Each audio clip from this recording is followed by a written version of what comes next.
Welcome!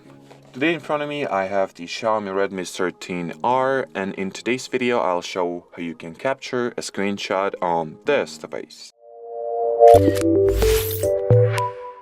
So the most universal method of taking a screenshot on this phone is to open the status bar, or excuse me, the notification panel or notification control panel, then find the shortcut for screenshot, and by tapping on it the screenshot gets captured.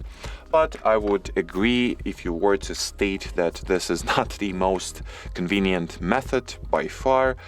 So now let's go into settings, additional settings, gesture shortcuts, take a screenshot. Here there are two options you can turn on. First, two screenshotting options, methods rather. So first of them is the 3-finger screenshot, and another one is the classic volume down plus power key. So now once both two options are enabled, you can take a screenshot by sliding the 3 fingers down your screen like that, and by simultaneously pressing the volume up and power keys, or excuse me, volume down and power keys.